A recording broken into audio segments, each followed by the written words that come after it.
Hey everyone, welcome back to FPL Fran. Today's video is going to be my Game Week 1 team selection. We'll be looking at, crucially, a big piece of news, which is what happens if my draft is to take into account as a potentially leaving to Man City. If we get any big news about Man City sort of activating the release clause, something like that, I'll definitely change my draft, and we'll detail that later on. For now, we're going to be discussing, what is going to be my Game Week 1 draft and what are the changes from my updated draft a few days ago, which I still love.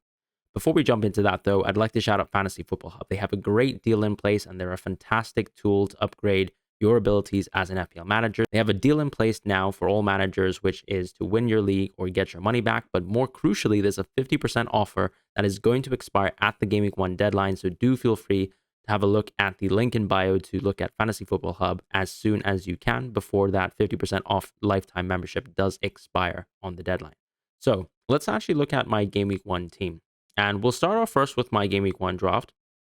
And this still includes Eze, and it has a few changes, as I mentioned, from the updated draft. So starting off from the defense, we have really no changes. We've got Henderson, Trent Alexander-Arnold, Pedro Porro, and Jarrell Quansah. I haven't really spoken about, let's say, players like Porro and why maybe I preferred Porro over Guardiola so far, but I think generally speaking, I am planning for a wildcard 6. And I think when you look at the sort of window of games, it's not necessarily the case that Man City have some great games, right? They have Chelsea away, they've got West Ham away, which now looks like a much tougher game, if we're being honest. And then Game Week 5, you have that Arsenal fixture as well. So, in my opinion, still three rough fixtures, but obviously City, the level that they are as a team, the level that they are as a defense, it's still a great game. And also Guardiola, you can even argue that maybe the injury could, spell a little bit more of the left wingers moving towards the right wing in case of the Bob injury, right? So that could be a return to Guardiola playing a little bit more advanced, although I think it's quite doubtful from what we see in the preseason. I think we're very clearly seeing the sort of assignments in terms of the Man City wingers right now, and obviously the Savio signing is still going to be a big part of that. As far as, Trent and Porro, though, generally speaking, from 1 to 5, I think these are defenders that have a great run of games. So when I look at players like Gabriel and Guardiola here, who aren't in my draft, as people rightly pointed out last week, yes, I think when I was comparing Trent to Gabriel and Guardiola, I was just comparing Trent as opposed to Trent plus Porro. So that was actually my bad. I misspoke. I plan to have really Porro in all sorts of drafts because I think he just has a good run of games. I think ultimately speaking, at 5.5, he is an extremely valuable asset. You can say the same thing with someone like Munoz as well, but I also have a lot of confidence that Porro will just continually pop up in amazing attacking positions very consistently, and he's someone that I don't really mind spending that sort of premium defense level of money for, particularly on a wildcard 6 draft structure. So that's why we have Porro in our team. As far as Quansah, I've already detailed what I think about him. I think he's clearly starting over Konate for now.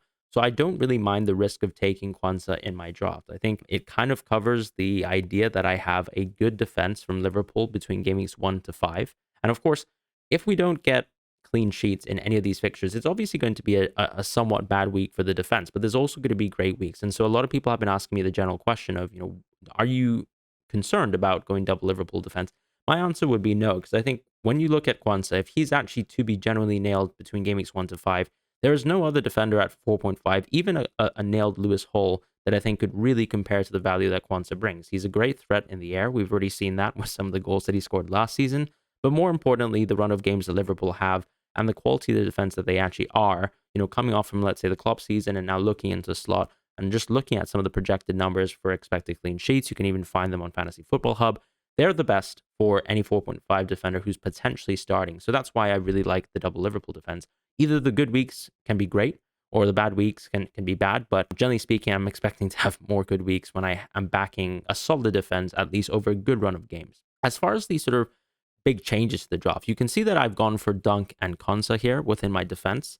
I've always had Quansah, and I talked about in the previous video why I've been thinking between Quansah and Dunk, because crucially, someone like Dunk has a bad game week 3, right? He's got Arsenal, and that's a bad game, clearly. But game weeks 4 and 5 are really good for Dunk, whereas Quansah sort of papers over the crack for most of these fixtures, where he's very good for game week 3, can cover if really need be.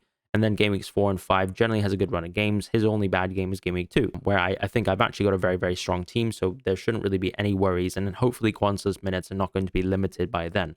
I also have Dunk as well in game week 2. So now a lot of coverage in defense without actually having to worry about potential minutes lost from someone like Valentin Barco. Barco, in my opinion, is a class player. I have to say that. I've said that in multiple videos. My only concern now is that Estupiñán is actually on the pitch training, and whilst the timeline is still expected for him to maybe come back in September, October, I still think that this is a little bit ahead of schedule compared to what I initially expected for someone like Barco. And whilst I think he can stay first place, and Kadioglu is actually close to being close to signing for Brighton, I do think that he's going to fill that right back position. So it's not necessarily the case that Barco is suddenly just going to be on the peripheries, but I still think that when I'm looking at my draft now, the issue with that Kwanzaa somewhat brings is, of course, what happens if Konate is actually, let's say, injured around game week 4? Do I need, or rather, if Konate is actually back into the team, Kwanzaa's made a few mistakes in several games in a row, and Konate is actually back starting by game week 4. My conundrum, I suppose, is that if I also have issues with Barco, then I can't call him upon on game week 4, and then I don't really have enough of a robust enough defense for those weeks. And that's why I've decided to shore up my defense a little bit. And you can, of course, infer what changes I have made for the front line. As far as the attack for the midfielders, though, what I've actually gone for is Nkunku, Saka, Bruno Fernandes, Eze, and Harry Winks. So clearly I've dropped Rodgers, and I'll talk about why I've dropped Rodgers first before I talk about some of the other midfielders. The reason why I believe I've dropped Rodgers is because even though he actually covers João Pedro really well for Game Week 3, or even arguably just as a really good auto-sub pick in the sort of attacking positions for most managers in any sort of game week, I think the concern with Rodgers is ultimately Aston Villa have a lot of depth, and whilst he's very clearly first choice now, I don't know if he's going to be first choice in a few game weeks' time, and I also don't know with Watkins coming back into the team what his minutes will be. I don't think we're going to see Rodgers as a 90-minute player. Yes, he's clearly probably going to play most and start most of these fixtures as a good option, probably play north of 70 minutes. But anything beyond, let's say, 75, 78, I still think is dicey territory for him, because we've seen even for players like Diaby in the past that the minutes can drop very, very quickly for such players. And that's sort of my concern with the position of Rodgers, with the amount of depth that they have in attacking positions now, and the propensity for Unai Emery to change formation as well between games and even mid-game too. So you'll see options like Tielemans come on for options like Diaby in the past, and that's not simply because they're like-for-like options, but because we've seen Emery use a box structure as well at times, and that means, you know, less spots for the attackers as well. So that's sort of my thoughts right now for someone like Rodgers. I do think he's a very key player. I have no concerns about people going for Rodgers in their draft, but I've decided to shore up my defense instead, because I do realize that I have a somewhat volatile asset in Kwanzaa, and I'd probably like to have a little bit more depth there in the meantime.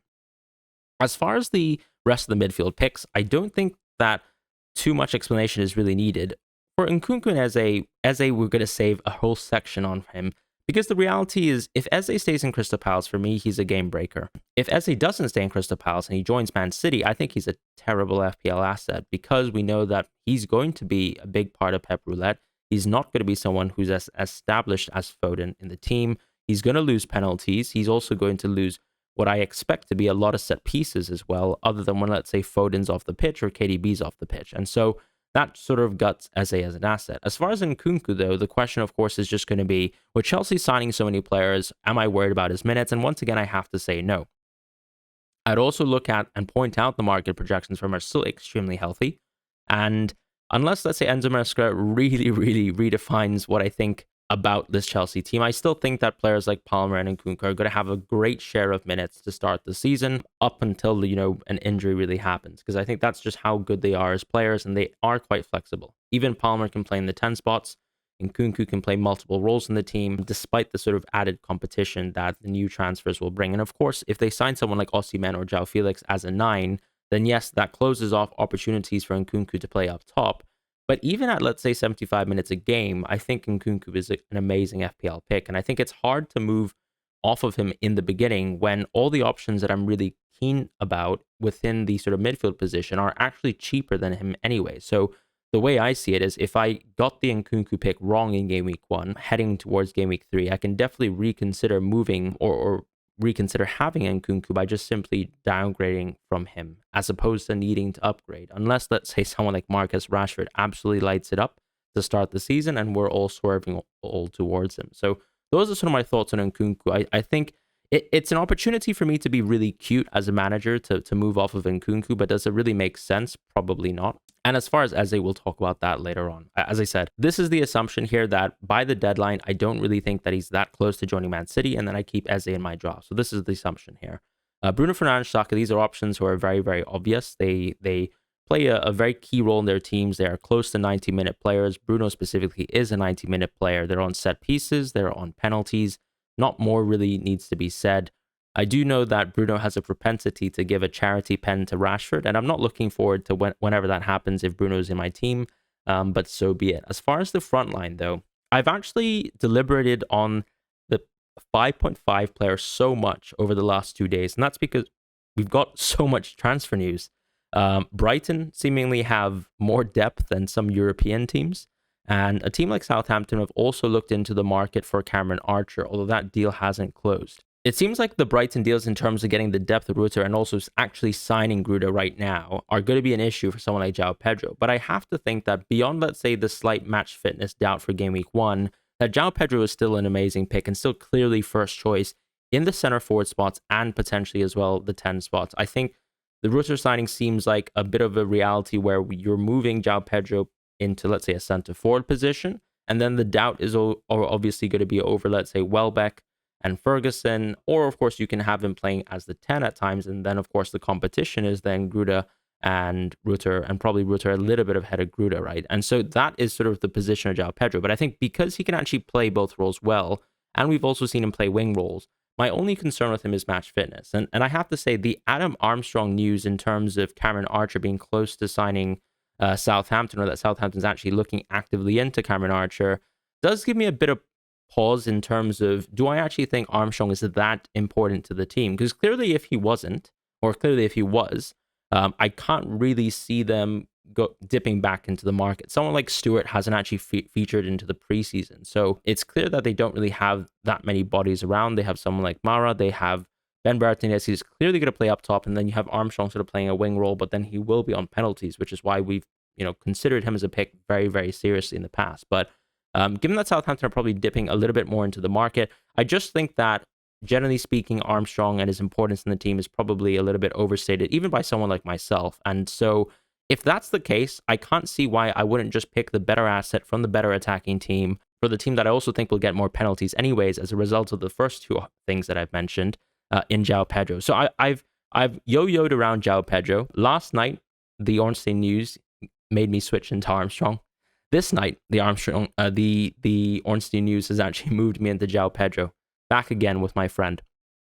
And we have João Pedro, Isak, and Haaland to round off this team here. As far as the actual team selection for this week, my team selection is going to be Henderson as the goalkeeper. In the bench will go Fabianski. The front three in terms of attack will be Armstrong, Isak, and Haaland. The midfield will be Nkunku, Saka, Bruno Fernandes, and Eze. And the back line will be Trent Alexander-Arnold, Pedro Porro, and Kwanzaa. My captaincy will be on Isak, and my vice-captaincy will be on Saka. I prefer always to back the home fixture, particularly when you have such a one-sided matchup here between Isak with a great attack here in Newcastle, particularly a great team at home in Newcastle, versus Southampton, a relegation contender, and ultimately a penalty-taking option since Wilson is still out of the team, and someone who's going to get 90 minutes because he's been so actively involved in the preseason. The reason why I'm not on a Saka captaincy is because I think that his minutes in Game Week 1 is probably going to be the only week where his minutes will be a little bit dicey. And so it doesn't really make sense for me to go for Saka here, who actually has equally a good game, because you can argue that from all the teams, I would say, who were able to make it out of the league last season, Wolves actually seem like very, very close to being relegation contenders. This is based on some of the team models that I've actually looked at from some of my friends like 11ify, and also even just simply looking at the market odds for relegation. So those are my thoughts right now. I have Isak captaincy. Now, what will happen if I find out, let's say before the deadline, if Eze is actually close to a Man City move? So I've actually proposed a couple transfers. So the transfers that I would make if Eze is suddenly on his way to Man City, or if we hear news, let's say before the deadline, that Man City's activated the release clause, is this. I would keep the defense exactly the same, the goalkeepers exactly the same, and I would actually go for, here in this situation, Smith Rowe and also Ben Brereton Diaz in my midfield. Now, the reason why I've actually gone for Ben Brereton Diaz is because I didn't want to double up on Brighton players with Yankuba Minte, because in game week 3, I think crucially what the issue is there is that I'll have 2 Brighton attackers in game week 3. I'll probably be playing one of them, which I don't really want to do anyways, if I had the opportunity to actually rotate around my team. So I kind of like optimizing my team with Smith Rowe, Ben Burton Diaz, and João Pedro. In this situation here, I would actually bench someone like Smith Rowe. And I think a lot of people are going to immediately mention that Newcastle and Everton are much better defenses than, let's say, Man United. And I think that's absolutely true. But I also have to say that I think Smith Rowe could arguably have some dicier minutes, but I also think that João Pedro is just a better pick than Smith Rowe outright. So because of the penalties, factors like that, I prefer having João Pedro on the field almost always. And then I'd actually play Ben Burton Diaz because I think his minutes will be really good for game week 1. It's not like the Archer deal will come in. I think Archer is actually probably going to be more impactful for someone like Armstrong's minutes as opposed to Ben Burton Diaz's anyways. And then Smith Rowe, as I said, is someone who's also building a bit of match fitness himself, like João Pedro. Can see him playing, but can also see him being an early substitution. So that's why Smith Rowe sits tidy here as the first in bench. But the main changes here is that I am taking Winks out of the team, replacing him for Ben Burton Diaz, going Smith Rowe from Eze, going João Pedro instead, and then actually saving 0.5 in the bank in this situation because I don't really know where to spend that sort of money to. You can go for Guardiola as well. I don't actually think that's a bad pick whatsoever. But it's really up to you as an FPL manager to sort of organize how you want to play around, let's say, Eze and the transfer news. Because I do think that some people will even deliberately go against Eze within their teams because there's still a good chance, 20-30% chance maybe that he joins Man City. And that's enough to sort of dent your team value because ultimately, if he leaves to Man City in a few weeks' time, you might have to book a transfer for him because we know that his value as an FPL asset is greatly reduced if he does join Man City. So those are my thoughts right now on my team selection. Thank you guys so much for watching. I'll see you guys soon. Take care and goodbye.